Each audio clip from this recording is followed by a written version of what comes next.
All speakers. Okay.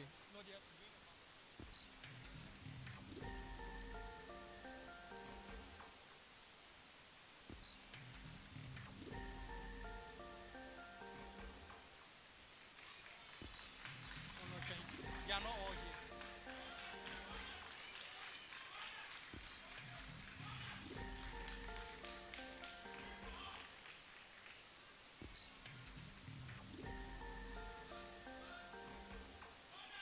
Okay, speakers. Ballot your fate.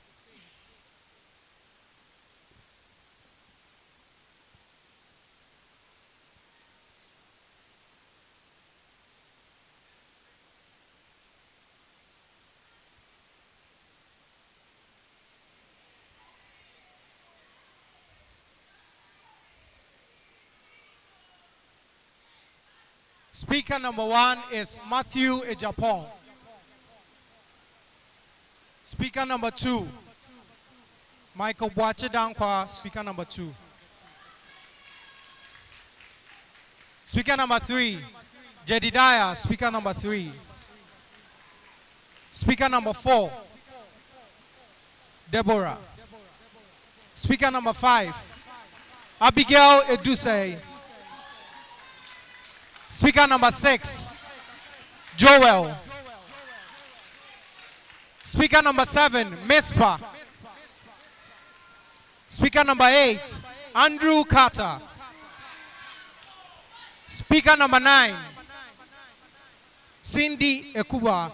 And speaker number 10, ladies and gentlemen, Nkunima Dom Yabwa.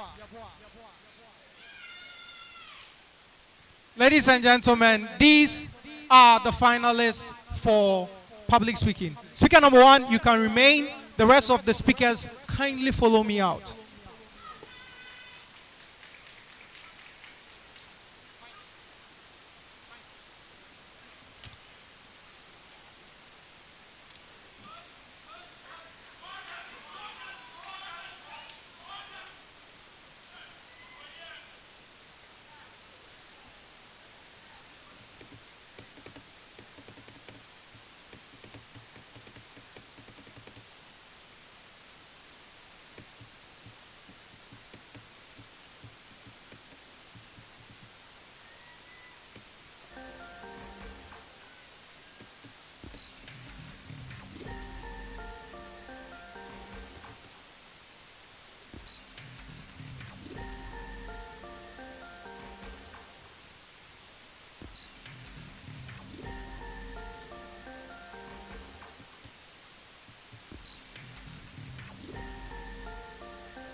A need for change. Without remorse, a need for change.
Hi, Matthew. Your prep time is over. Your speech should start now.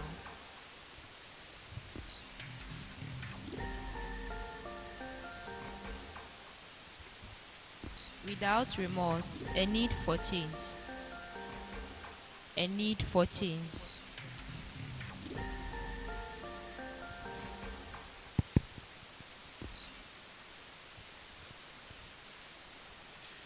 As the more perceptive of you have noticed, if you hear my name, you see me walking around, you probably know that I was born in a very religious home. Yeah. And one thing I was taught in that home of mine is that when I went to God in prayer and I went on my knees, everything I asked for would come to pass. No matter what it was, once I could go before the presence of the Lord and ask Him for something, I would always receive an answer. I was taught this right from my very beginning. Like, I never forgot about this. And when I finally got to school, we learned the national pledge and the national anthem. And then he said, God bless our homeland Ghana and make our nation great and strong. Every single time at assembly, I would recite this, I would say this over and over, reminding myself that God was going to listen to my prayers. It's 17 years on, and I still don't see my prayers answered. I asked myself a question: is God actually listening to my prayers? Are my prayers actually being heard? Am I a child of God? And am I ever going to be heard? Is Ghana ever going to be great and strong? Is God ever going to answer such a prayer? You see, when Kwame Nkrumah was making the declaration of independence, he says there is a new Africa, an Africa that is willing, that is ready to fight our own battles.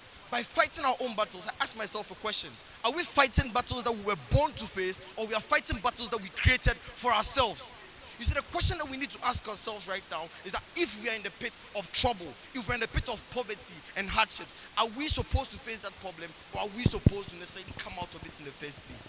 But one thing I was also taught in my home was that at the point where you know that you are a sinner, at the point where you know that you dug the hole of poverty that you find yourself in, then you need to necessarily come to a point where you accept the fact that you are wrong. Every single one of us are wrong for littering on the streets. We are all wrong for burning plastics into the atmosphere. We are all wrong for polluting the rivers, for polluting the river bodies. Without the remorse and the need for change in our hearts, anytime we say that national anthem with the words of Kwame Nkrumah ringing deeply in our minds, we will never have the response from God that we deserve.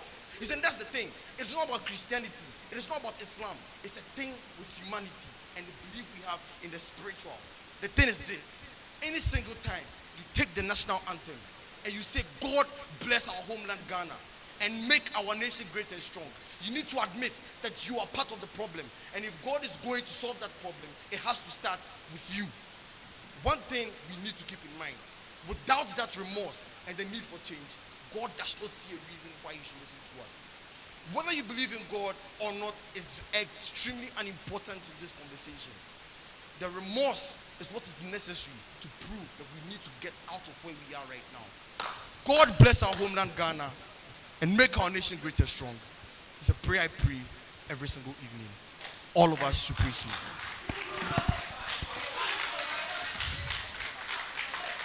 Thank you very much, Matthew, for that wonderful speech. Up next is Michael Dankwa.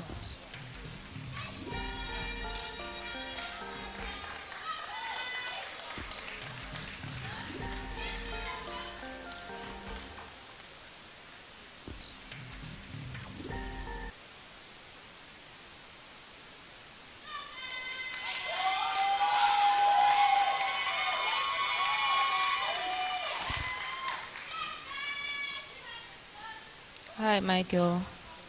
Your theme is no blood, no toil, just hope.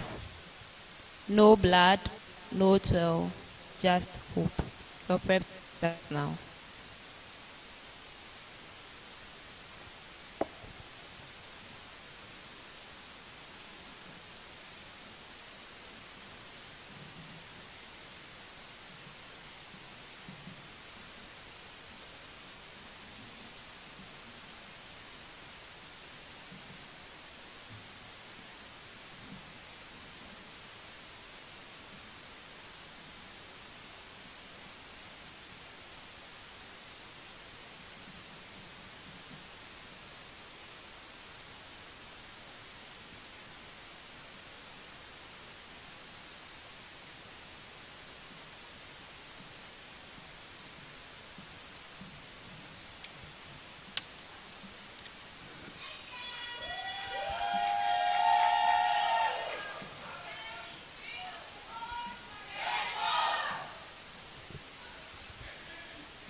right. Hello.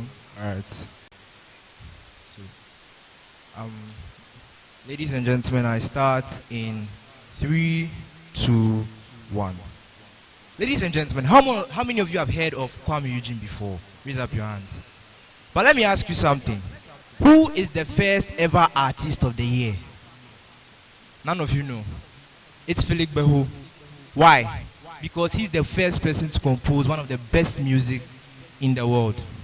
The one thing that gives us identity as Ghanaians. And that's the reason why I call myself a Ghanaian. One of the lines I love so much about that song is, God bless our homeland, Ghana. Because I believe that Ghana is blessed. But I can see the uncertainty on your faces. You don't believe it.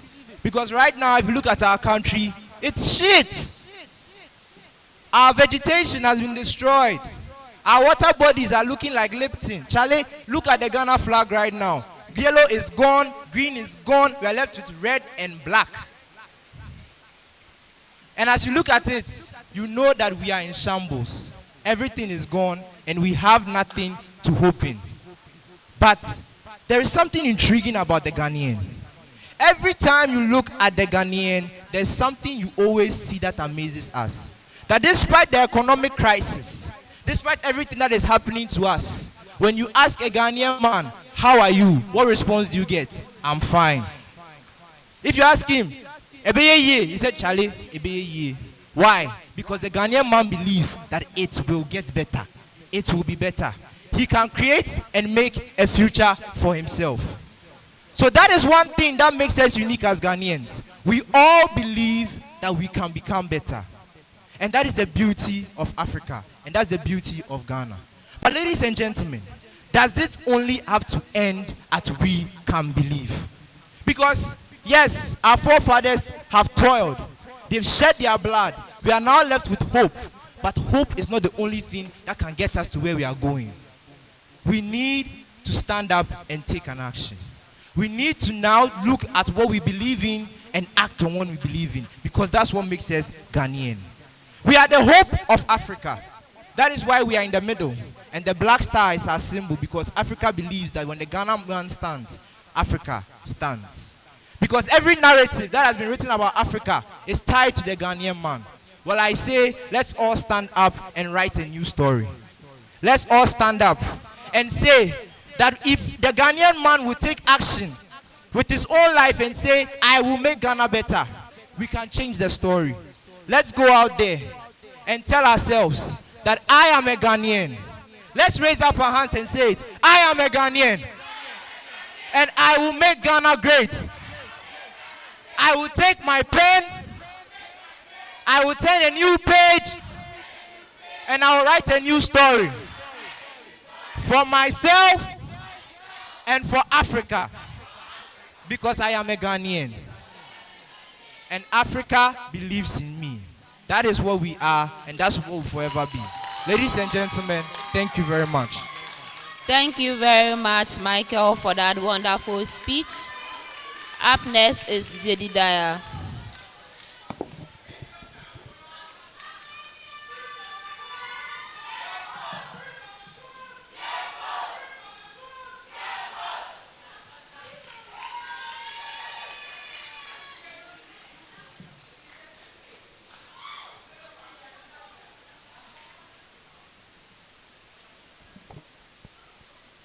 Jedediah, please, can we have you now?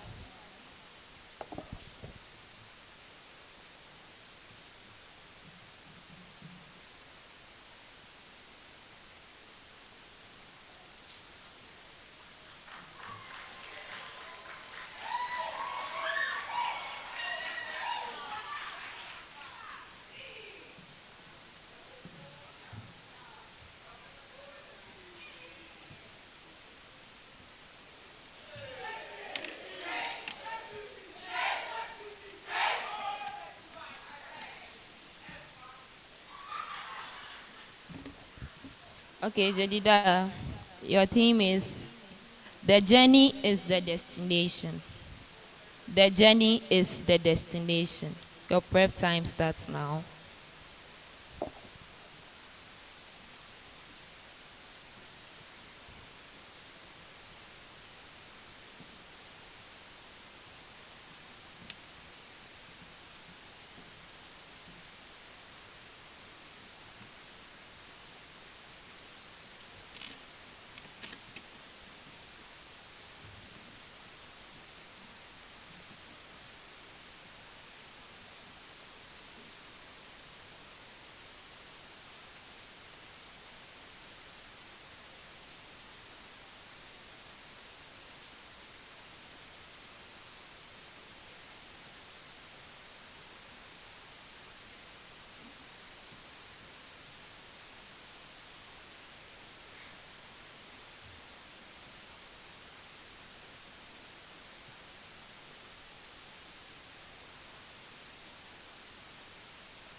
Jedediah, your prep time is over. Hello? Hello? Hello? Timing convention. Oh,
I hate adults. Like, I hate adults with that kind of Kendrick Lamar hatred. You know, the one where I hate the way that you walk, the way that you talk. I hate the way that you dress. I hate the way I sneak this in. If I'm catching flights, it's going to be direct. But I think the biggest thing I hate about adults is the fact that they refuse to admit that the world has changed and that we have to walk different paths and that in the end, our destinations have fundamentally flipped. I'll explain. But first things first, a question. When did you first realize you're African? I'm not talking about the skin color and the hair. I'm not talking about the culture. I'm not talking about the language. I'm talking about the people. 14 December 2022, Morocco versus France. I remember watching that match with my family. That match was supposed to represent what it meant to be African. And we sat there. France, 4th minute, first goal. My family was quiet. Africa was taking another loss, as Africa normally does. It's our destiny. 78 minutes, second goal. I knew it was over. You think that is when I realized I was African because of the broken hearts, but no. I realized I was African when I looked on that pitch and realized that the French national team had more black people than the Moroccan team. So I sat down and was like, how can these white people be African? And for some reason, they are supposed to be the same as me, because my conception of race had to do with the skin color, the mind, like the hair, etc. I did a little bit of research. Guess what? Morocco, high unemployment, high inflation, lack of jobs, lack of money. Guess what? They are Africans too, right? You see, here's the thing. Africa isn't defined by the color of our skin. It's defined by a mindset. A mindset that we are limited by the paths we walked in the past, the paths which are predetermined and beyond our control. But you see, the thing is, if you pay attention, Africa has been walking. 1998, we went to the group stages. Then 2004, we passed the group stages. 2010, Ghana reached semi-finals. 2022, then we had Morocco also reaching semi-finals. Right? All I'm getting at is simple. The reason why I hate adults is simple, right? It's a euphemism for authorities and the people who tell us who we can be and who we should continue to be. The people who walk the path before us and define who we are.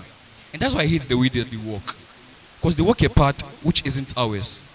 They walk to a destination which isn't what is for us. And that's why I think we should define that for ourselves. The only people who can create change are the people who are willing to take responsibility and walk the walk for themselves. The journey is the destination because we define it for ourselves, and that we can create a new world for ourselves. Thank you. Thank you very much, Jedediah, for that wonderful speech. Up next is Deborah.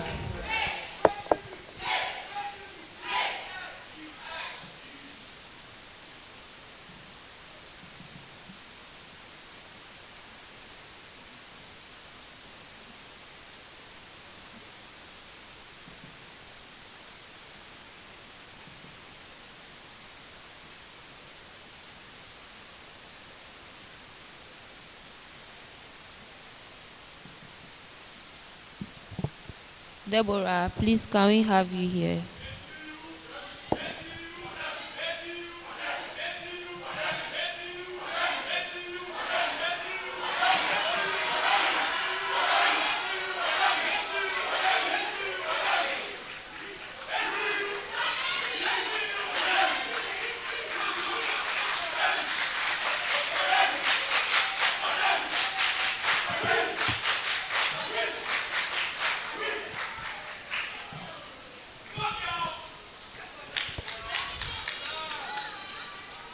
Deborah, your topic is Black Star of Hope in Hannah. Black Star of Hope in Hannah. Your prep time starts now.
There is a call in the shadows, a voice that is wanting us, to you and I, us to stand for our motherland Ghana. What do we see around us?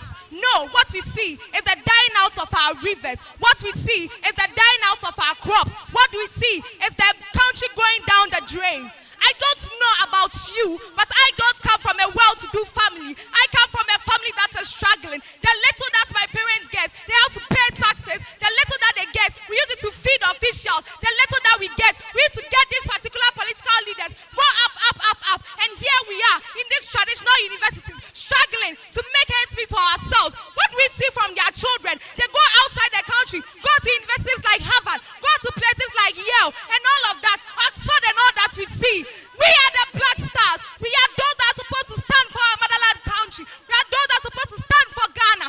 What are you doing? There is this call, there is this voice in the shadows calling out for you and I. Stand up, rise. I want to hear you. I want to see your power. I want to see the inner soul. I don't know about you. I am boiling. I am boiling inside. Very hungry for a better Ghana. Very hungry for a better Ghana.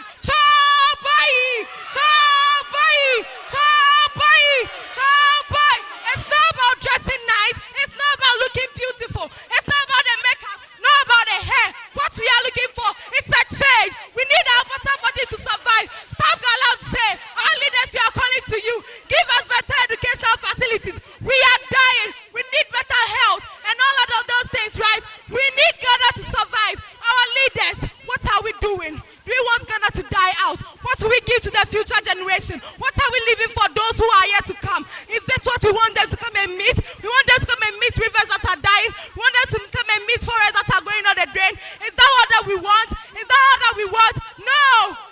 Chabai! Stand for Ghana! Black Stars, we are. Thank you. Chabai! Black Stars that we are. We are the Black Stars. We are those that are supposed to rise for ourselves. We have to rise for ourselves. I know you want to stand with me. So stand with me. Let's say this. That Ghana is rising. Ghana is rising. I need you to come for me. I need you to help me. Do you want your children to come and say that what did our parents do for us? What did they leave for us? Now they are mining. Look at River Prayer. It's a dog. Back in 2017, it was a better place. But now what do we have? Our leaders stood up. Dr. Kwame Nkrumah said that Ghana, your beloved country, is free forever. That is what we want. That is all that we want. Now I say, arise. Black Stars, we are the hope. We are the hope. Take your education seriously. Take whatever that you do seriously. Because we are the future leaders. We are those that will rise. Thank you.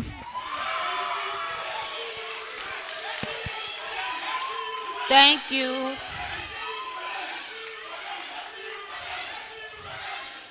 Thank you very much, Deborah, for that wonderful speech. Up next is Joel.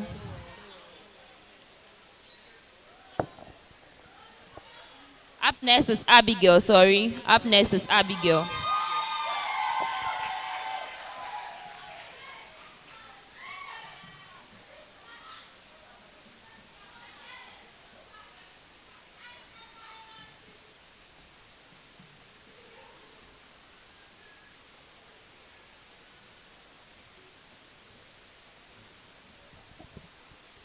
Abigail, please kindly come up stage.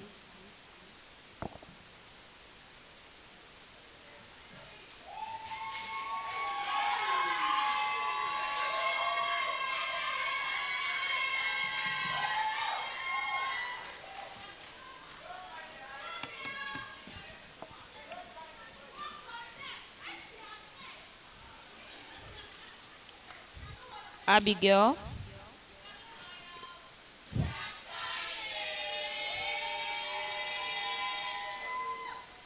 All right. Your topic is light in a darkened world. Light in a darkened world.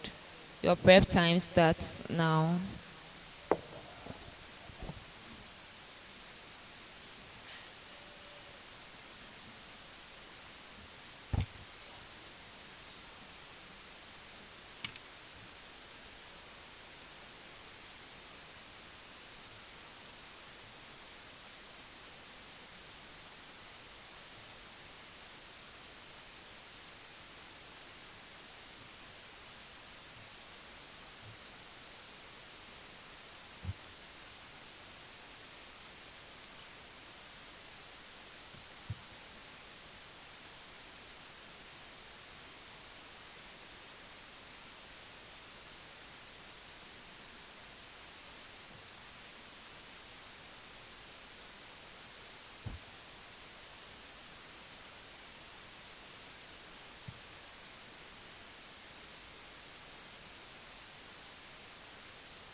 It's 3 minutes, 15 seconds.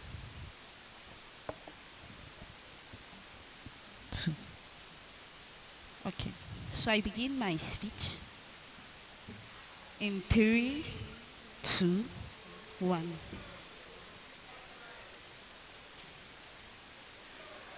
I'm sure when everybody comes to stand behind this podium, we're able to see at least half of their body, right? But because I'm too short, let me move. Now you can see me clearly. Listen to me. In the same way, when I stand behind the podium, you are not able to see me clearly. In the same way, I didn't see the essence of people doing small things in society. That's how I called them. So when I saw people doing general cleaning, I would be annoyed and say, you people should attack the government. You people should let the government do more. This cleaning of gutters and things you are doing will bring no good. You people should hold the government responsible. All the time, my focus was the government, the government. My mom was so annoyed one day, took me inside a dark room, closed the doors and windows, and said, Abigail, when I opened the window, turn on your torchlight. I did. And she said, do you see your light? I said, no. She closed the windows, the room totally dark, and said, turn on the light again. I did, and I saw light in the room, even though it was very dim. She said, our complaints to the leaders are like your light that you showed to the sun. Our leaders are corrupt. We agree. They are very corrupt. But what are you doing to cause a change? That gutters you clean, that prevents prevention of yourself from throwing rubbish into the water bodies. That talking that you talk is the light that you bring to our darkened country. Our leaders are not ready to cause a change. But are you ready to cause a change? What are you doing to help? Be that light in that darkened world. Ghana has reached a point where we can't rely on our leaders. So our dear youth, please arise. Be that light. Shine! So that even if the leaders are not helping, our help can do something. Even if we talk and they won't listen, we would clean our gutters. When those Galamsey people come to the site, we will sack them until the change has been caused. Fellow Ghanaians, as Nana D will say, let's be that light in this darkened world. Thank you.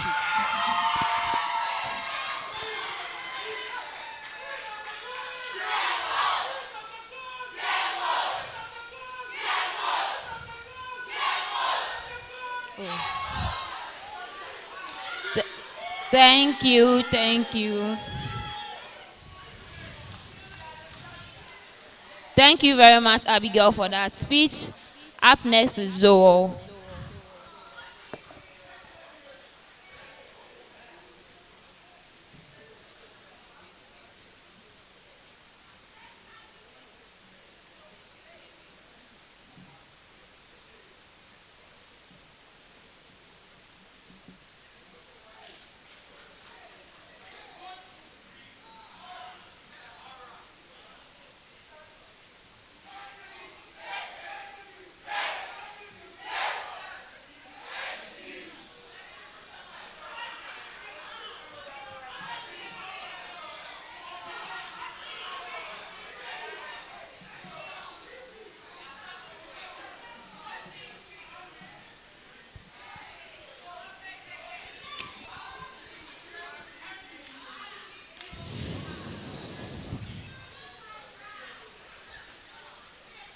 Hi, Joel.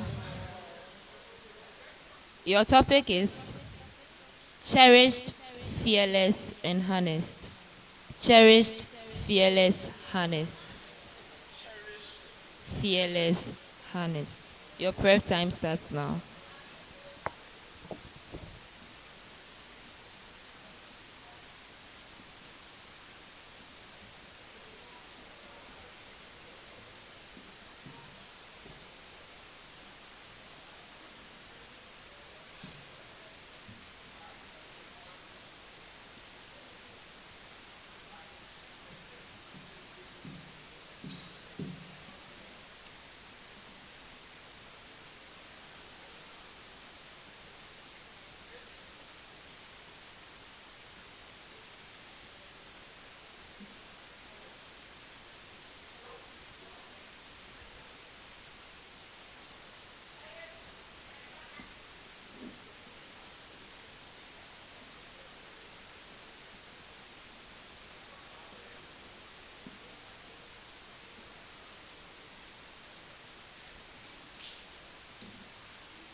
Hello. A first clap after the first minute, 2 claps after the second, and then another 2 after the third.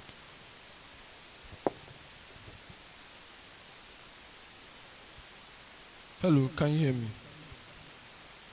Starting my speech in 3, 2, 1. I was a perfectionist when I was a child.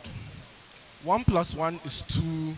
Gravity is 9.8 meters per second squared, not 10. I always color inside the lines, and there's a formula for everything. That was not my mother. You see, my mother was a being of instinct and spontaneity, like all of us here. They cook without measuring cups or weighing scales, but with gauging the pepper and gauging how many eggs is necessary to make the stir-fry great. She doesn't respect time too either, because for a meeting that starts at 8 a.m., she wakes up at 9, gets ready at 10, and leaves at 11. I wonder why she does that. And as mother and son who are supposed to bond and love each other, we constantly fought because she constantly tried to change me to love unpredictability. But obviously, I didn't. And so in my pursuit for perfection and consequently science, which is the most perfect thing in the world, I learned the definition of cancer at 5 years old. It was the abnormal proliferation of cells that can be harmful to a person's health. But I learned the meaning of cancer 2 years later when my lovely mother was diagnosed with stage 4 lymphoma. Hairs or tears, I don't remember which one she shed more after every chemotherapy round, where she was feeling pain and becoming bald and going through her struggle. And then the doctors come to us and they tell us that her cancer is refractory. It's supposed to mean that there is no cure for it. But there's a formula for everything.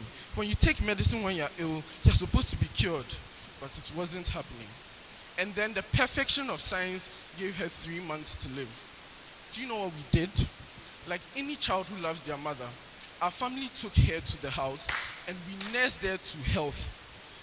With every cuddle at late in the night when we held each other, every time we watched a reality TV show, we fought time, we fought death, and we fought biology because we decided that we were going to make her last time on this earth, however limited, the best.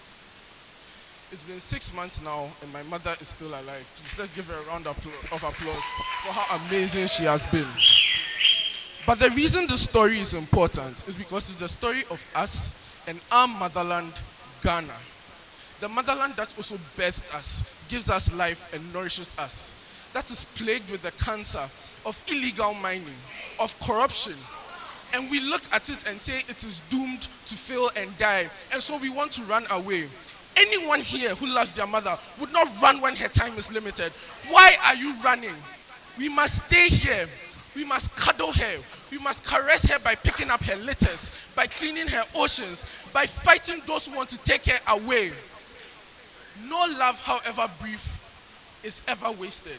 And so we must fight for our motherland, cherished, fearless, and honest, to bring her to life. Unpredictability can work for us. Thank you.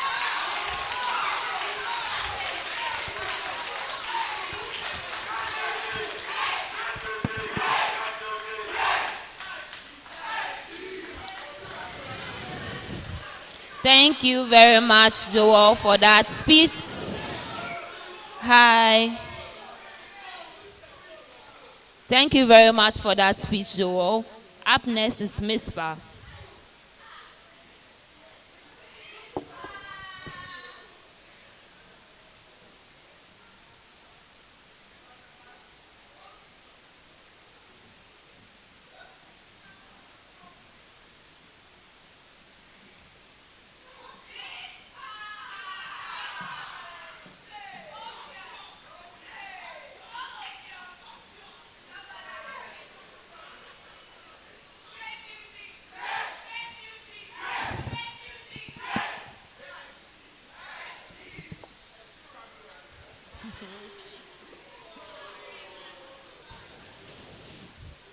Hi, Missa.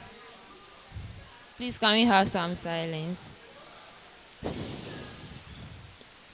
Missa, your topic is a future by the people and for the people.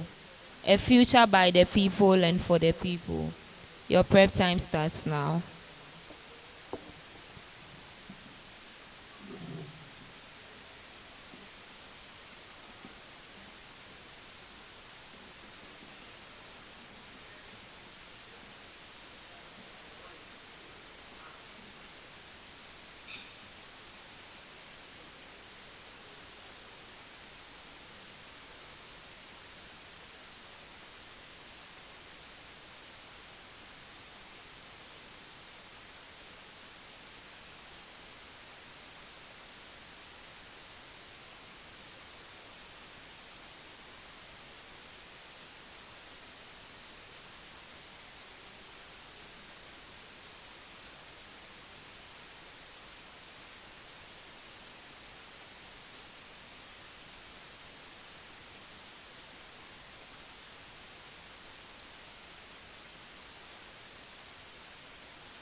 I remember waking up in the limitless white void.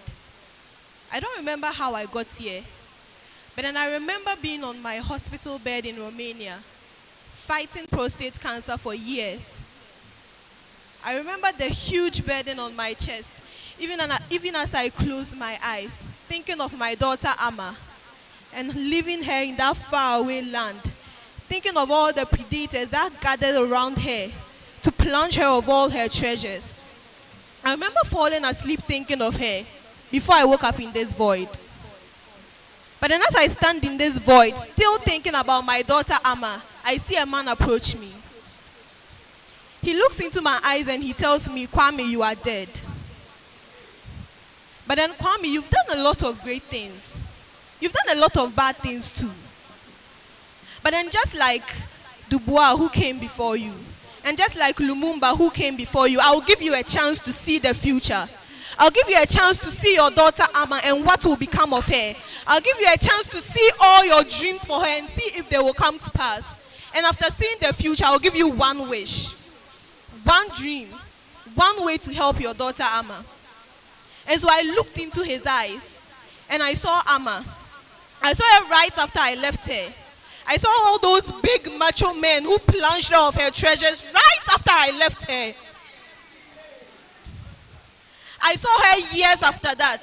And I saw her oppressors still oppressing her. I saw her still in that fix. I saw her still in those chains that have been put on her ever since I left her. And I saw Amma grow up. And I saw her give birth to so many children. But then I saw that Amma was still suffering. Because even her children had joined her oppressors to kill her and to mock her. Her children had joined her oppressors to pollute her waters. Her children had joined her oppressors to rip her of all the treasures, all the gold, all the silver that I left her. Her children had become her oppressors. But I know it wasn't their fault. Because I was never there to teach them better. And Amma was never in a good condition to teach them better anyways. I saw that Amma did not have a good future ahead of her. My child did not have a good future ahead of her. Because the East and the West, they had gotten the chance and they would not leave it till they left her dead. And so I talked to the angel and I told the angel, you said I have one wish. My one wish is that you save Amma. My one wish is that you wake her children up. My one wish is that you show her children how to love her. My one wish is that you show her children how to protect her from the foreigners, and how to join her mother in solidarity. My one wish is that my child, Amagana, would survive. And that one day, I would meet my child and all her children again. And one day, she would look at me and be proud of all the sacrifices I made for her, Kwame Nkrumah. She would look at me and achieve all the dreams that I had for her. That is my wish. Speak to her children. Speak to the children of Amagana. Tell them to love their mother. Tell them to create a future. They should create the future themselves. By them. For me, Kwame Nkrumah, and for their mother, Amagana.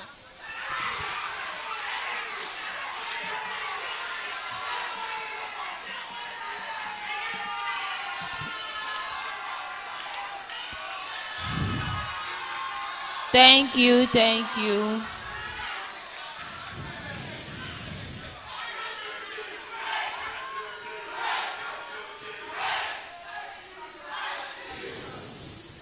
Thank you very much, Miss Pa, for that wonderful speech. Up next is Andrew.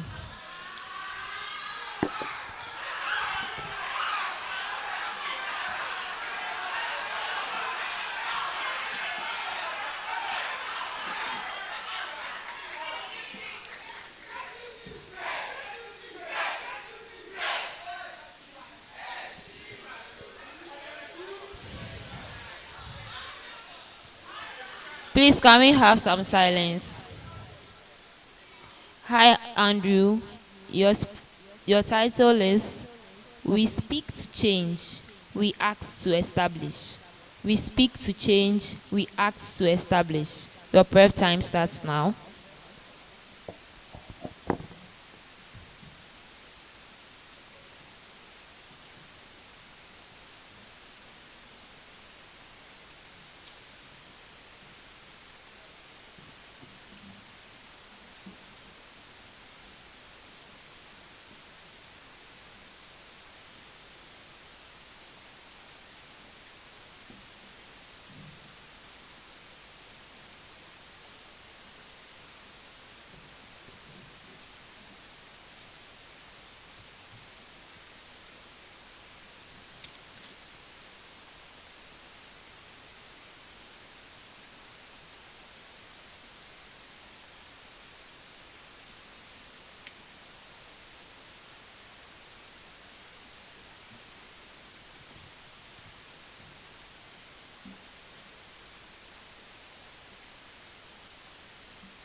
Um, I would like to ask this before I speak.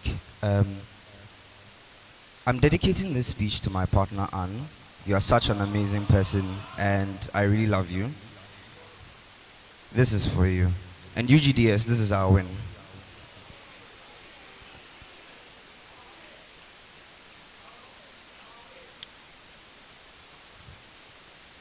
I'd like us all to rise to our feet and observe a moment of silence.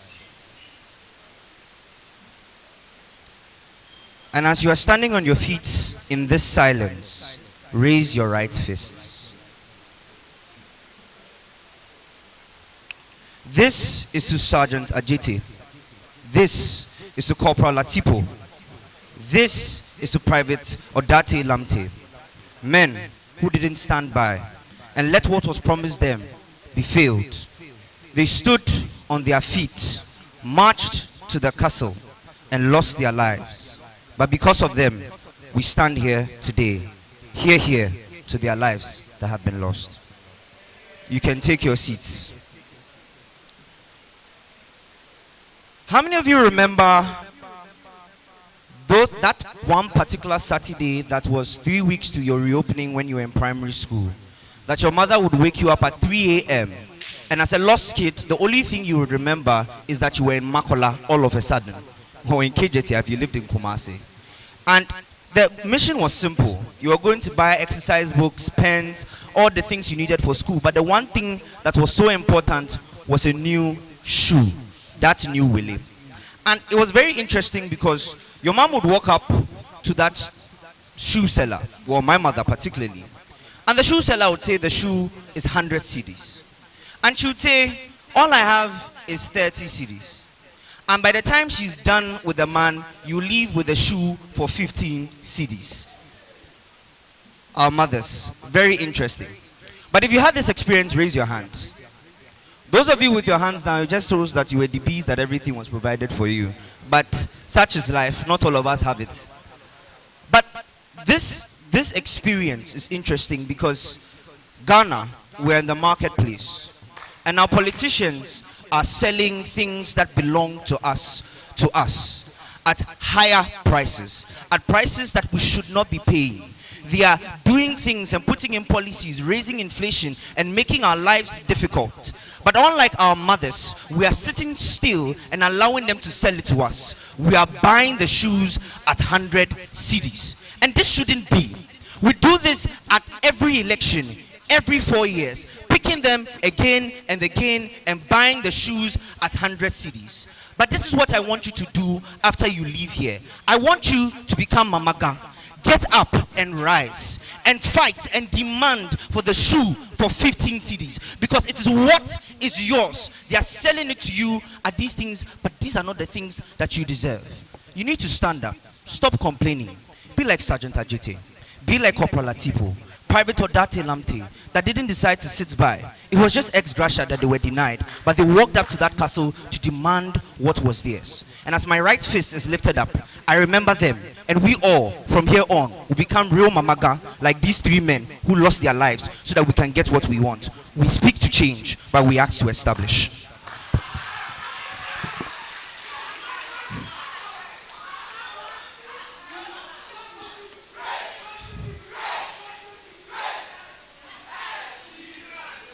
Thank you very much, Andrew, for that wonderful speech. Up next is Cindy.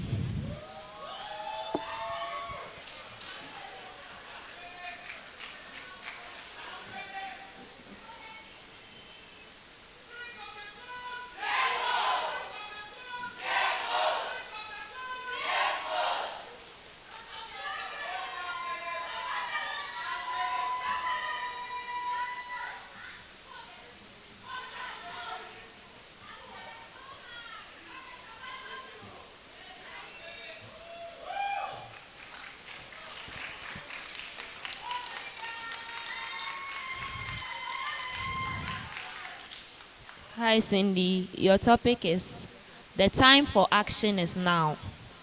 The time for action is now. Your prep time starts now.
Hi everyone.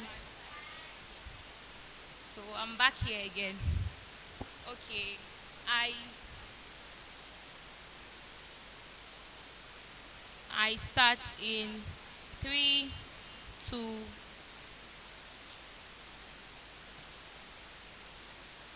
I start in 3, 2, 1. Have you ever sat by the fire to listen to the tales of old men? Or you're just a Gen Z generation. You don't even know what I'm talking about. Even though I may not be as old as you are thinking, but I used to love the stories my grandpa used to tell me. And there was this particular one that was quite confusing. But now I understand. Let me tell you the story. The story was about my great-grandfather who had a land. And their neighbors wanted the same land. So you know what they did? They decided to have an agreement to draw swords. The one who kills the other person takes the land. And of course, my great-grandfather was a warrior like I am. So he won. Unfortunately, he couldn't live to see the dream. And you know, before he passed away, he used to tell everyone in the community, I'm going to use 2 acres of my land to build a school. I'm going to use 2 acres of my land to build a farm. And he went about it, telling the entire community how he and his sons were going to be billionaires. On his deathbed, he told his sons, this is your land. Own it, manage it, use it. Ladies and gentlemen, my great-grandfather was Kwame Nkrumah. That guy had a dream. He believed that Africans could manage their own affairs. However, like the sons, we sit unconcerned and shift blames on politicians. We say they engage in galamsey, they are bad and corrupt, yet when you step your foot out, you set fire to the refuse. We say they are bad and corrupt, yet every gutter is a refuse bin.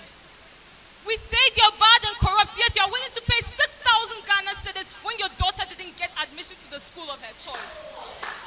Yet we think politicians are the only corrupt ones. When Kwame Nkrumah said Africans can manage their own affairs, he wasn't only speaking to African leaders.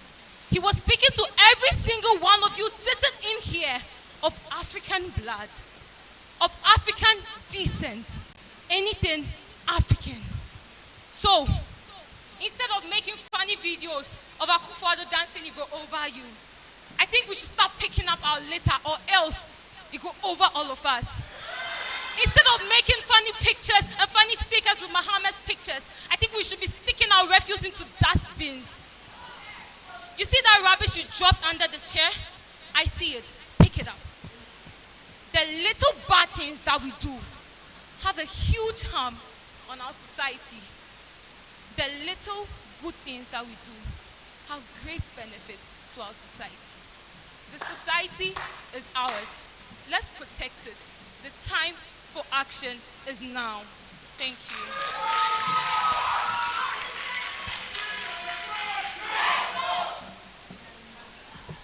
Thank you very much, Cindy, for that wonderful speech. Up next is Inim.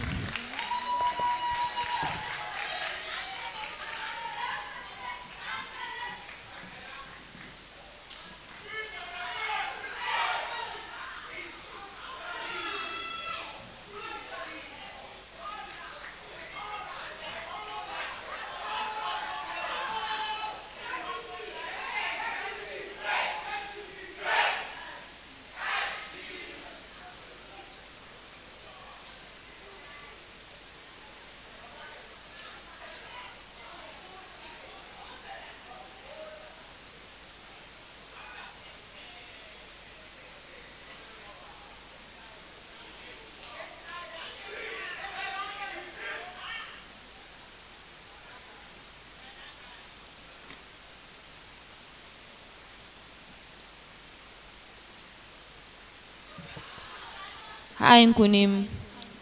Your topic is tranquility, yes, but peace must rule. Tranquility, yes, but peace must rule. Your prep time starts now.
Hello?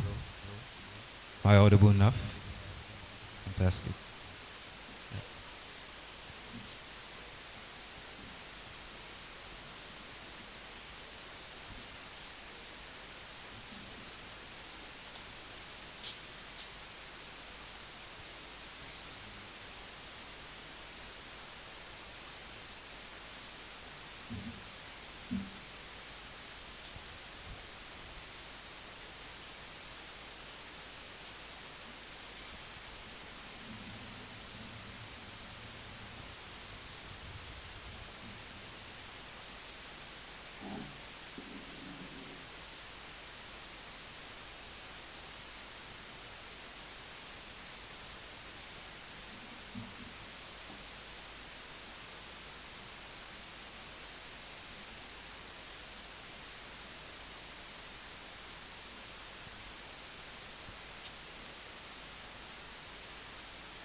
Right.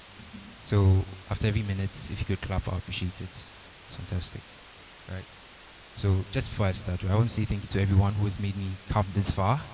UG, all the speakers, all the trainers, all the judges from all the other institutions, your feedback and everything. I appreciate you so much. God richly bless you.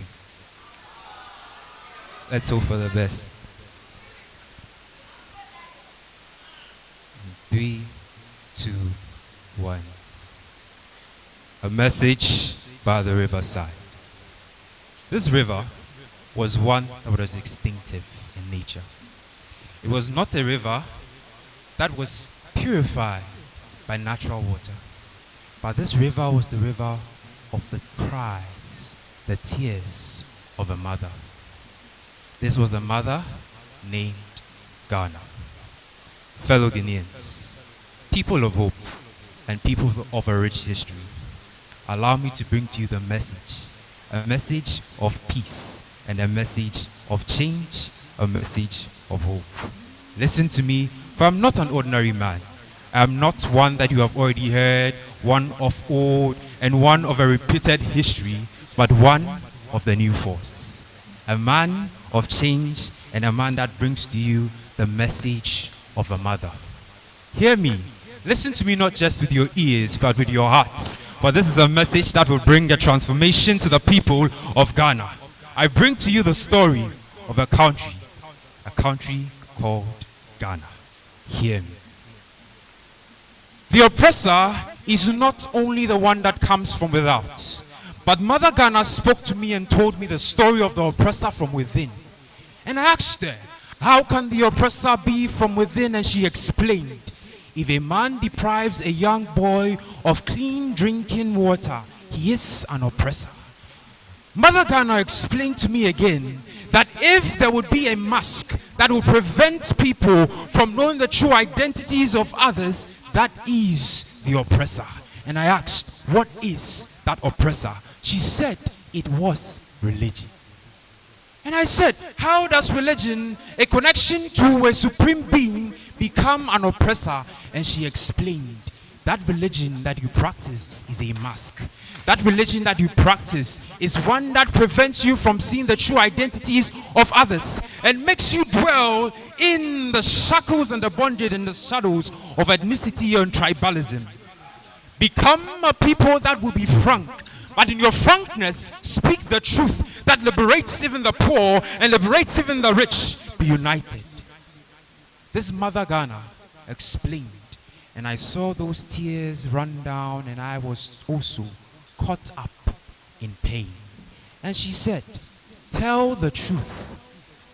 In tranquility, it must be precise. Hide no reality from the oppressor that is within. For you yourselves are oppressors, and be frank to yourself. Change must come, but peace must prevail. How does peace prevail? Mother Ghana said, be a listening speaker. Hear the voice of the people. Love the people. Understand the people. Choose to be a vessel of change. And there you would have that peace and tranquility. Be frank. Change must occur, and it must be now. Thank you.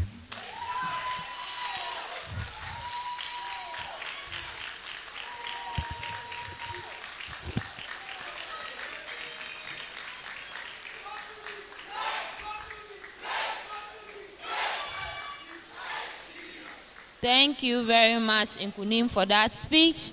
This brings us to the end of the public speaking finals. The panel will step out to deliberate. All the best to all speakers, and may the best win. Great. Thank you very much for being here for the public speaking finals. On the behalf of Michael and myself, we say thank you for the journey. 3 rounds of public speaking, quarterfinals, semis, and finally the grand day. We will come back with who wins public speaking at GUDC 2024. Thank you.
Good day, ladies and gentlemen. It is an honor to speak to you. Good day, ladies and gentlemen. It is an honor to speak to you today on healthcare and human rights at the World Health Assembly. I think it is obvious that I am not well and that I am struggling to speak. But that is the reason why I am here, and that is the reason why I have to speak. I know everyone sitting here is an expert when it comes to healthcare, because after all, it's an assembly of doctors. But this is not a speech about statistics. This is a speech of lived experience and how individuals deal or experience the healthcare system and how it affects their fundamental human rights. As an individual who has spent most of their lives in the hospital as opposed to anywhere else, even school, friends, anything that has to do with my social life is non-existent because I am almost always in the hospital. It is not even about when I had to have a surgery and I was left in the theater ward because the doctors were on strike and nobody took care of me whilst my wound was open and gaping. It is not even about the fact that I had to struggle with dealing with, I had to struggle, even as I'm sitting here speaking to you, on a daily basis because I had to still act like the very normal person would and still be able to show that I am strong regardless of my health condition. As someone with diabetes, a lifelong condition, and no, it is not about eating sugar because I know that is what everybody is thinking. I literally have a dead organ in my body. useless, and I have to live with this for the rest of my life. But that's the thing. The healthcare system is supposed to make this easier for me, but that is not what is happening. An average expenditure on drugs is 2,000 cedis. Imagine living in a third world country where you have to live hand to mouth, where you now have to prioritize medications over food, over school fees, over everything else. You can imagine how difficult it is. Imagine not being able to have fun with your friends because your health is not making you do that. You can imagine the social stigma that comes with it. I have had so many friends die. Just last month, 3 of my friends died because they could not have access to medications because they did not have money to buy the drugs that was catered for. The NHIS did not cover this. I'm sitting here talking to Big Pharma, the governmental bodies. I am pleading with you. Everyone can fall sick. It is not something that can be predicted. You cannot do anything about it. It can be you today. It can be your brother. It can be your sister. You never know who it is. All we need to do is to ensure that we make it easier for them to be able to deal with the conditions that they are struggling with. So I am here pleading with you, Big Pharma. Reduce the prices of medications, essential medications. This is not anything where you have to capitalize on for your profit. This is about human life. Human life is the priority. Human life trumps above everything else. If what you do jeopardizes my life and causes me to die, where I have to live with the fear of dying at any single moment, it means that you have failed me and you have not dealt with me in the right way. Thank you. Good day, ladies and gentlemen. It is an honor to speak to you today on healthcare and human rights at the World Health Assembly. I think it is obvious that I am not well and that I am struggling to speak. But that is the reason why I am here, and that is the reason why I have to speak. I know everyone sitting here is an expert when it comes to healthcare, because after all, it's an assembly of doctors. But this is not a speech about statistics. This is a speech of lived experience and how individuals deal or experience the healthcare system and how it affects their fundamental human rights. As an individual who has spent most of their life in the hospital as opposed to anywhere else, even school, friends, anything that has to do with my social life is non-existent because I am almost always in the hospital. It is not even about when I had to have a surgery and I was left in the theater ward because the doctors were on strike and nobody took care of me whilst my wound was open and gaping. It is not even about the fact that I had to struggle with dealing with, I had to struggle, even as I'm sitting here speaking to you, on a daily basis because I had to still act like the very normal person would and still be able to show that I am strong regardless of my health condition. As someone with diabetes, a lifelong condition, and no, it is not about eating sugar because I know that is what everybody is thinking. I literally have a dead organ in my body, useless, and I have to live with this for the rest of my life. But that's the thing. The healthcare system is supposed to make this easier for me, but that is not what is happening. An average expenditure on drugs is 2,000 cedis. Imagine living in a third world country where you have to live hand to mouth, where you now have to prioritize medications over food, over school fees, over everything else. You can imagine how difficult it is. Imagine not being able to have fun with your friends because your health is not making you do that. You can imagine the social stigma that comes with it. I have had so many friends die. Just last month, 3 of my friends died because they could not have access to medications because they did not have money to buy the drugs that was catered for. The NHIS did not cover this. I'm sitting here talking to Big Pharma, the governmental bodies. I am pleading with you. Everyone can fall sick. It is not something that can be predicted. You cannot do anything about it. It can be you today. It can be your brother. It can be your sister. You never know who it is. All we need to do is to ensure that we make it easier for them to be able to deal with the conditions that they are struggling with. So I am here pleading with you, Big Pharma. reduce the prices of medications, essential medications. This is not anything where you have to capitalize on for your profit. This is about human life. Human life is the priority. Human life trumps above everything else. If what you do jeopardizes my life and causes me to die, where I have to live with the fear of dying at any single moment, it means that you have failed me and you have not dealt with me in the right way. Thank you. Good day, ladies and gentlemen. It is an honor to speak to you today on healthcare and human rights at the World Health Assembly. I think it is obvious that I am not well and that I am struggling to speak. But that is the reason why I am here, and that is the reason why I have to speak. I know everyone sitting here is an expert when it comes to healthcare, because after all, it's an assembly of doctors. But this is not a speech about statistics. This is a speech of lived experience and how individuals deal or experience the healthcare system and how it affects their fundamental human rights. As an individual who has spent most of their lives in the hospital as opposed to anywhere else, even school, friends, anything that has to do with my social life is non-existent because I am almost always in the hospital. It is not even about when I had to have a surgery and I was left in the theater ward because the doctors were on strike and nobody took care of me whilst my wound was open and gaping. It is not even about the fact that I had to struggle with dealing with, I had to struggle, even as I'm sitting here speaking to you, on a daily basis because I had to still act like the very normal person would and still be able to show that I am strong regardless of my health condition.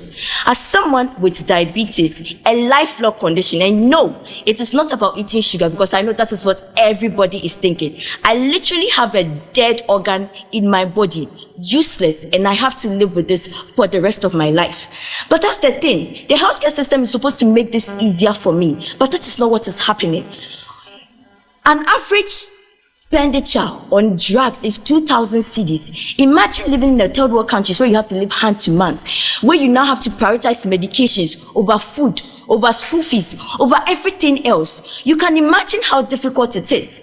Imagine not being able to have fun with your friends because your health is not making you do that. You can imagine the social stigma that comes with it. I have had so many friends die. Just last month, 3 of my friends died because they could not have access to medications because they did not have money to buy the drugs that was catered for.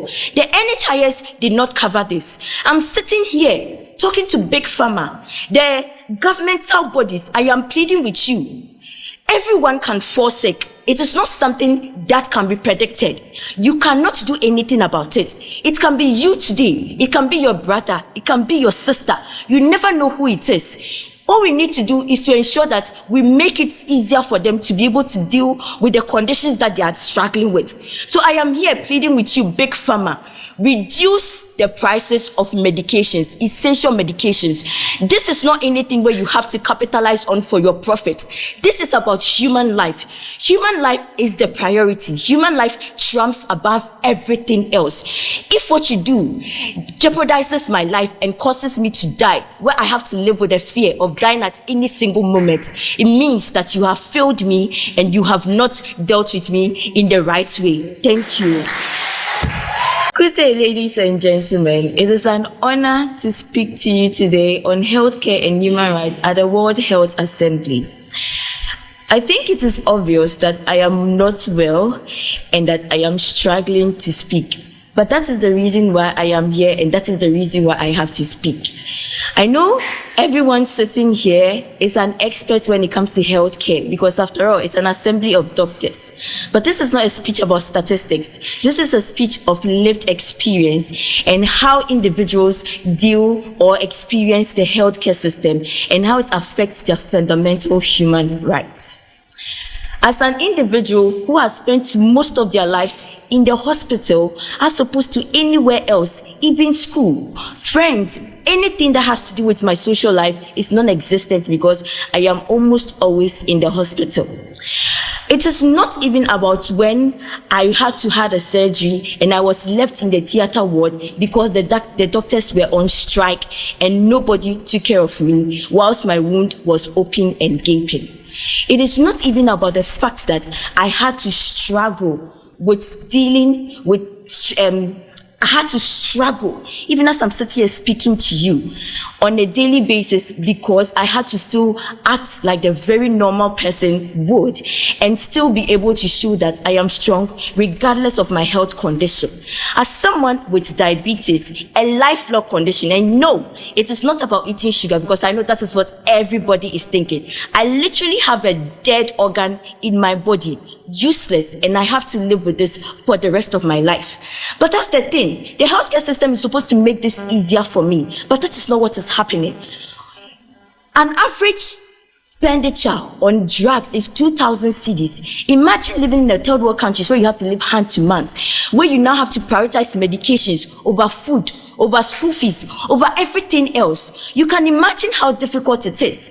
Imagine not being able to have fun with your friends because your health is not making you do that. You can imagine the social stigma that comes with it. I have had so many friends die. Just last month, 3 of my friends died because they could not have access to medications because they did not have money to buy the drugs that was catered for.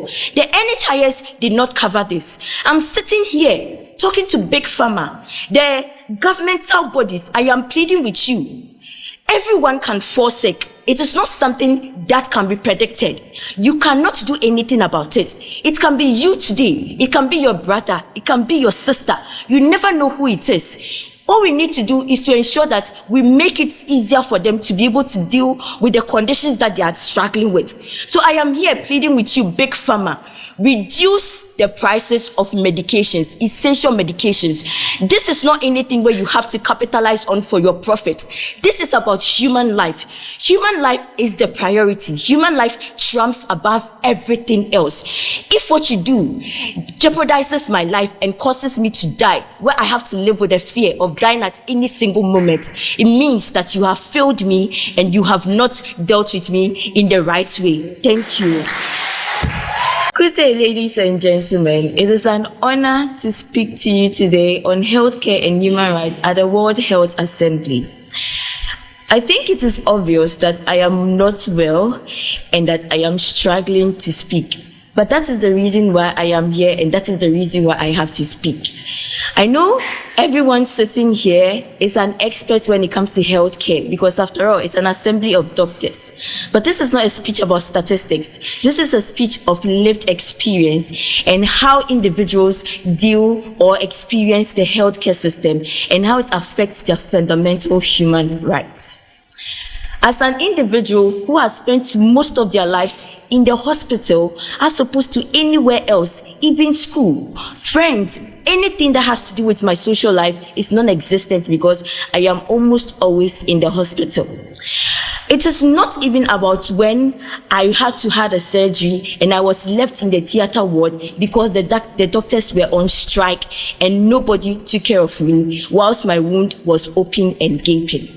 It is not even about the fact that I had to struggle with dealing with I had to struggle, even as I'm sitting here speaking to you, on a daily basis because I had to still act like the very normal person would and still be able to show that I am strong regardless of my health condition. As someone with diabetes, a lifelong condition, and no, it is not about eating sugar because I know that is what everybody is thinking. I literally have a dead organ in my body, useless, and I have to live with this for the rest of my life. But that's the thing. The healthcare system is supposed to make this easier for me, but that is not what is happening. An average expenditure on drugs is 2,000 cedis. Imagine living in a third world country where you have to live hand to mouth, where you now have to prioritize medications over food, over school fees, over everything else. You can imagine how difficult it is. Imagine not being able to have fun with your friends because your health is not making you do that. You can imagine the social stigma that comes with it. I have had so many friends die. Just last month, 3 of my friends died because they could not have access to medications because they did not have money to buy the drugs that was catered for. The NHIS did not cover this. I'm sitting here talking to Big Pharma, the governmental bodies. I am pleading with you. Everyone can fall sick. It is not something that can be predicted. You cannot do anything about it. It can be you today. It can be your brother. It can be your sister. You never know who it is. All we need to do is to ensure that we make it easier for them to be able to deal with the conditions that they are struggling with. So I am here pleading with you, Big Pharma. Reduce the prices of medications, essential medications. This is not anything where you have to capitalize on for your profit. This is about human life. Human life is the priority. Human life trumps above everything else. If what you do jeopardizes my life and causes me to die, where I have to live with the fear of dying at any single moment, it means that you have failed me and you have not dealt with me in the right way. Thank you. Good day, ladies and gentlemen. It is an honor to speak to you today on healthcare and human rights at the World Health Assembly. I think it is obvious that I am not well and that I am struggling to speak. But that is the reason why I am here, and that is the reason why I have to speak. I know everyone sitting here is an expert when it comes to healthcare, because after all, it's an assembly of doctors. But this is not a speech about statistics. This is a speech of lived experience and how individuals deal or experience the healthcare system and how it affects their fundamental human rights. As an individual who has spent most of their lives in the hospital as opposed to anywhere else, even school, friends, anything that has to do with my social life is non-existent because I am almost always in the hospital. It is not even about when I had to have a surgery and I was left in the theater ward because the doctors were on strike and nobody took care of me whilst my wound was open and gaping. It is not even about the fact that I had to struggle with dealing with, I had to struggle, even as I'm sitting here speaking to you, on a daily basis because I had to still act like the very normal person would and still be able to show that I am strong regardless of my health condition. As someone with diabetes, a lifelong condition, and no, it is not about eating sugar because I know that is what everybody is thinking. I literally have a dead organ in my body, useless, and I have to live with this for the rest of my life. But that's the thing. The healthcare system is supposed to make this easier for me, but that is not what is happening. An average expenditure on drugs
Cape Coast, we wouldn't have had all these tribes that we have in the central region because they would have been overpowered or empowered by the Ashantis. What is the impact, right? We say that the rich history of Ogwa people have been kept because of the actions that we take, right?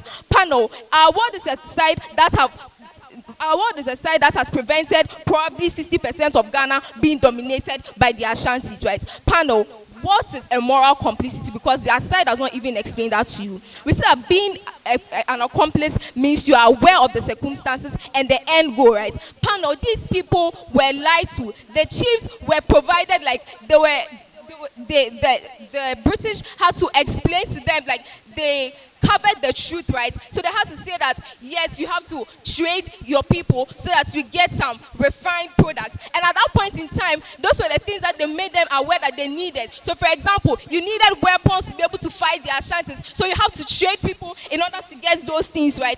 The chiefs at that time lacked the enlightenment. Therefore, it is morally wrong to put culpability on people that at the time didn't know the end goal of their actions or were not fully aware of their actions, right? Panel, we say that their word is even unjustified. Panel, also, what does it mean to reinterpret history? This means that history will be taught in that light. Children will be socialized this way. That will be the dominant narrative in history. You get that from Papa.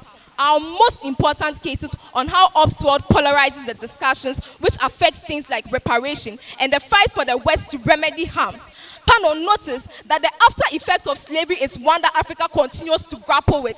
These are things that we continuously have debates and discussions over. Several calls for the West to bring back goods, stolen goods, etc., to have reparations are things that we continuously are fighting for. In your world, you argue that, oh, because your chiefs were also morally complicit. What does this mean? This means all the things that we are fighting for, we begin to demean or delegitimize it. Why is this true, right? Panel, reinterpreting their actions means you are polarizing the current discourse. This means that you are saying that the people that you are fighting for were complicit even in their actions. This becomes extremely difficult for activists to work because of the constant pushback that you have. Because in your world, children would not know that at a point in time the chiefs were taking actions that they were not fully aware of. Or children would not understand that that was the most thing to ensure their political survival. This means that for the activists to have buy-in, for people to call out the West, to have reparations, etc., you lose out on all those benefits. Your benefits of galamsey, etc., futuristic things are things that we think that we can solve without reinterpreting history, right? Panel, moving on to their cases and why they lose this debate, right? Panel, they say that, oh, they create a better chieftaincy system and their world is, oh, chiefs had they had power at the time, etc. Panel, notice that actions that they took at the time was one that they thought were strategic. And I've given you structural reasons why they were strategic. They didn't have the capacity, they didn't have the resources, etc., right? We say that as a chief, at a point in time, they had to ensure the survival of the people. Because as a chief, before anything came, religious functions, all those things, pouring libation, etc., the most important thing was to ensure the survival of the Ogwa people. And that was a strategic move that they took at that point in time. We think it's a legitimate thing that they did. They also said that, oh, they had the capacity. We say that this is false. The Fanti Confederacy does not stand currently. It fell because of the fact that they didn't have the capacity to withstand the Ashantis. They completely lose this debate, right? Panel, they also argue that, oh, there'll be more scrutiny. Panel, notice the mechanization and the logical gaps. If you say that you want to scrutinize chiefs in the status quo, we don't see why you cannot use social activism. You cannot use civil society. You cannot use the constitution to call out these governments and punish them for all the actions that they are taking. You do not see why you cannot use the media. There are several things that you can do to call out these governments to do the right thing. We do not see why you should reinterpret history. Looking at all the harms that the reinterpretation of this history comes. Before I move on, closing.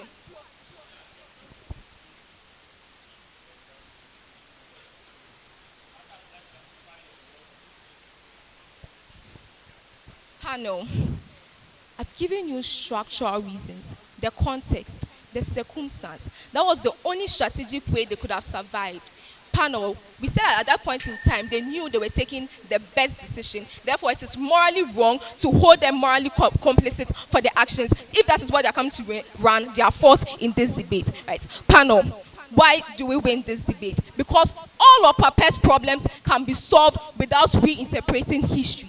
we think that it is important, especially as Africans or as Ghanaians, to ensure that we actively support the fight or activism for reparations for these West people, for the West to be able to repair all the harms that they've caused to these people. We see that your world makes it extremely difficult because you blame people for it, right? You say that, oh, even the victims were a part of the actions that were the harms that were perpetrated against them. We've argued to you the impact. Currently, activists are fighting. Currently, we have in US scraping the quota system for black people.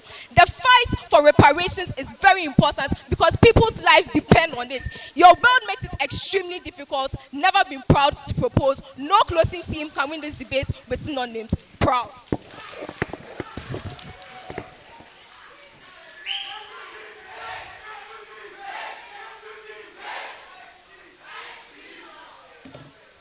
The House thanks the Deputy Prime Minister for that speech. To end the opening half, we invite the Deputy Leader of Opposition. Hear, hear.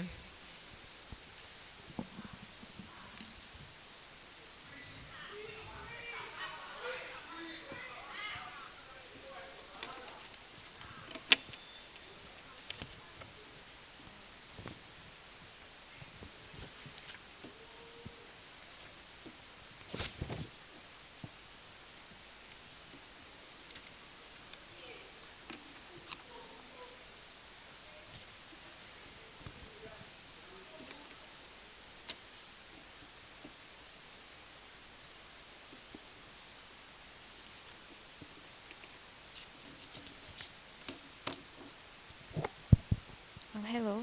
Okay, Papa has already given enough shout outs, so I'll just go straight to the speech. I love you, KDS. Okay, so I begin my speech in 3, 2, 1. The third party objective voter cares about justice, morality, and upholding humanity. Our ancestors and the individuals that were traded in this slave trade were lost. They are resources that the country mourns every single day.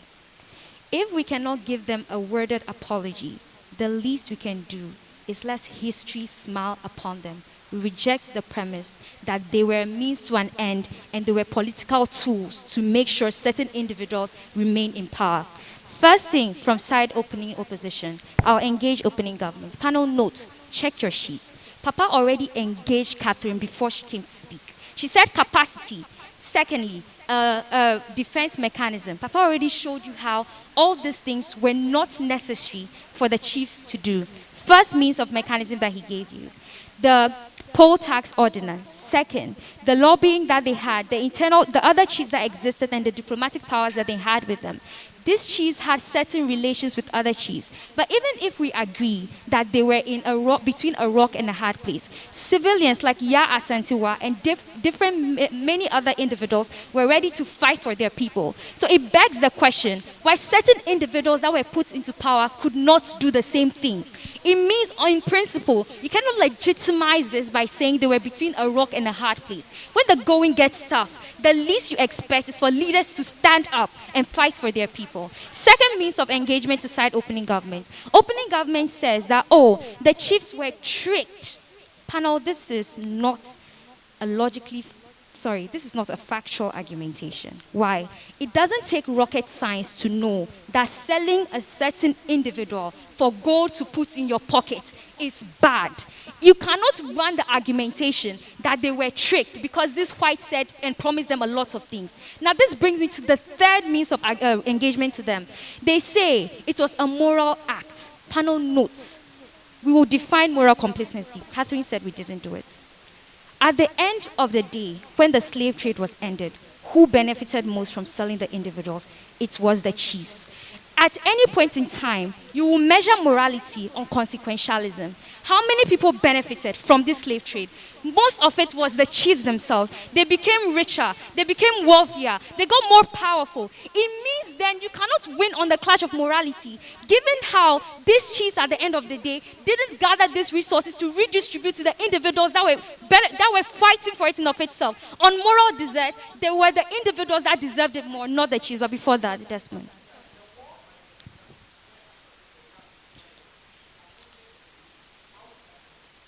Panel, even though they lost it, they died on the hill and they died with honor. We are against the notion that you say, just because they lost the war, then it's immoral. Note, there were individuals that were willing to fight for their nation, and we think that in of itself is a net benefit. But you've reminded me, another analytical gap inside opening government's case. They say, if the slave trade had not happened, we would not have Cape Coast. There would be 60% of Ashantis running over the country. Panel, I had the same reaction. I was like, whoa. Because how the heck do we get from having slave trade to Ashantis dominating the nation and not having certain regions in existence? If it's actually something that would happen, you had to mechanistically prove it. But now let me rehash Papa's points and why we win today's debate, even before closing debate happens. Political leverage, the chiefs had it. They ran the poll tax ordinance, they had the power to amass riots. They had preference shaping power and agenda shaping power within the villages. They were the ones that the people respected the most. The fancy configuration and all of this stuff. They had political leverage and they had diplomatic ties with other chiefs of itself. But social leverage, they were the ones that people abided with. They were the highest form of power. They had access to the village resources. They were the ones that led certain many things that were existent within the time. We think socially and politically, they were not decapitated. It means then, on the notion of the necessity of it in of itself, we beat them on that. But another thing to note, panel, is on how this is very, very important. The best thing that can come from this side is the delegitimization of the chief's power. Note, panel, Papa already gave you 6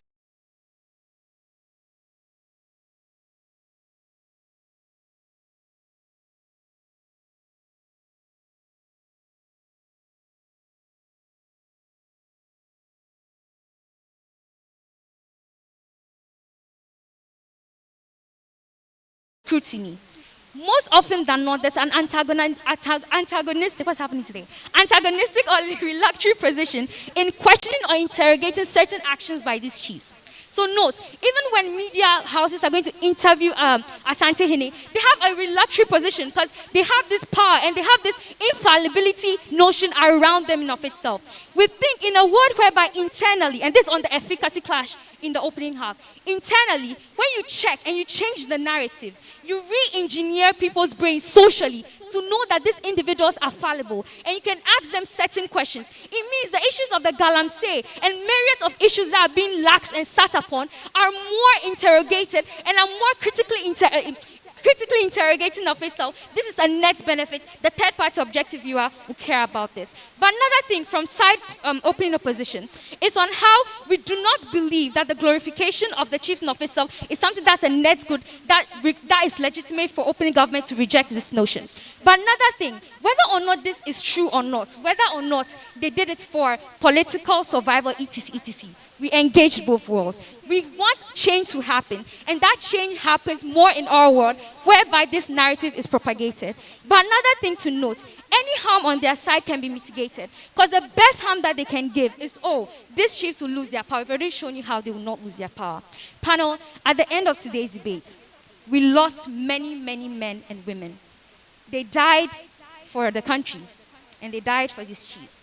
The least history can do is accord them a certain respect and give them that hero status that has been missing for a long while.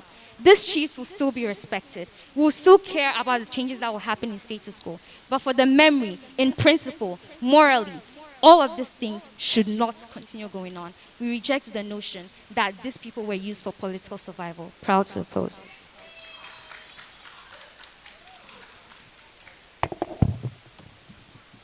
Right, we thank the Deputy Leader of Opposition. That brings us to the end of the debate in the opening half. Before we advance to the closing half, we are prompted by convener to hold on a bit. So, yeah, until we get a word from them.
All right, guys. Just a quick one. Unfortunately, there's a huge incident. You realize that we have eaten deep into the time, and this place is not supposed to be open at this time. We have asked for multiple extensions, and we've exhausted all those multiple extensions. As of now, here this place, plenty rules happen. So if you don't leave now, there's a probability that you sleep inside. So please, the arrangement is that the closing half, guys, listen, would immediately happen outside. So the tournament has not ended. It would immediately happen outside. So please, let's just move outside as quick as we can.